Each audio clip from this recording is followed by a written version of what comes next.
Jody, you're the first person outside of HiveKeepers to use the micro harvester. Tell us a little bit about how it was to use it, especially compared to what you normally do.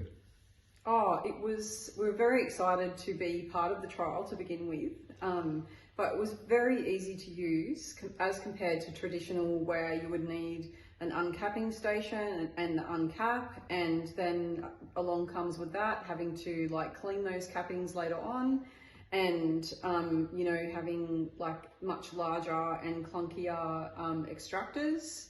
So for a backyard beekeeper, this will definitely revolutionize honey extraction. It was really simple to use. Yeah. Brilliant. So, in terms of the main differences, talk to me a little bit about what you experienced as the main differences in collecting honey in this way.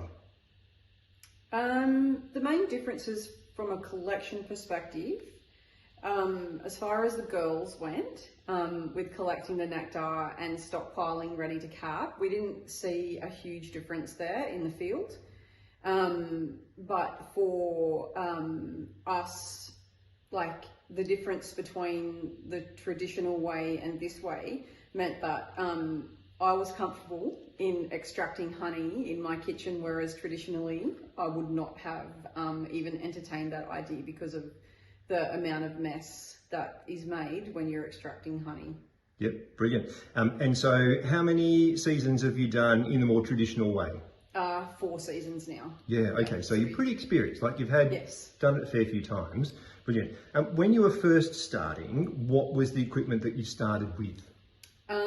Scott, my husband, who is the beekeeper of the family, started with a very basic uncapping knife and a bucket and a 2-frame extractor, which was very clunky.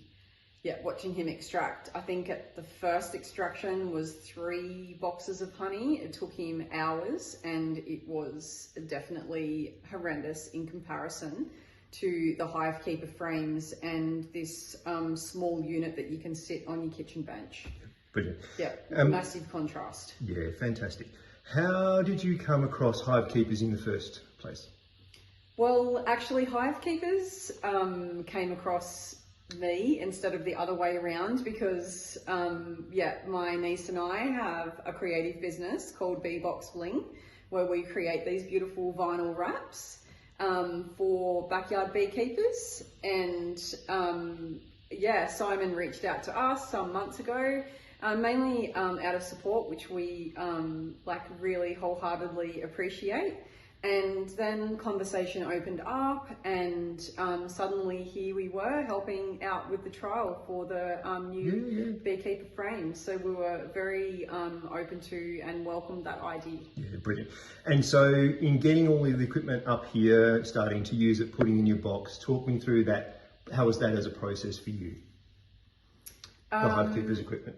Yeah, really easy. The extractor was basically in the pantry, like any other kitchen utensil would be. And my husband yesterday pulled the frames, ready to harvest today. So yeah, it was relatively simple. We just had the frames sitting on the kitchen table in a nice clean box, and yeah, it was no fuss at all. Yeah. Fantastic. In terms of the amount of honey that you would normally try and collect for yourself, so imagine that you were just trying to collect for yourself rather than commercially, because you've got quite a few hives. How would you have got a week or a month's worth of honey in the old way? And talk a little bit about how that would compare to doing it with the HiveKeepers way for that small amount of honey.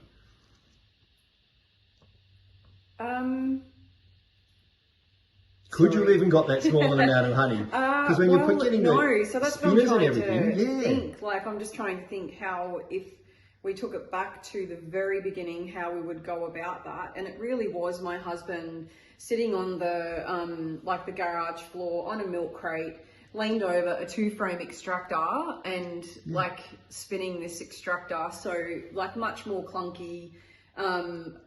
and I guess from an OH&S perspective as well, like husband with bad back leaning over this 2-frame extractor for a really long time to spin out as much honey, it definitely is a massive contrast compared to what we did today for the same amount of honey. Yeah. Not to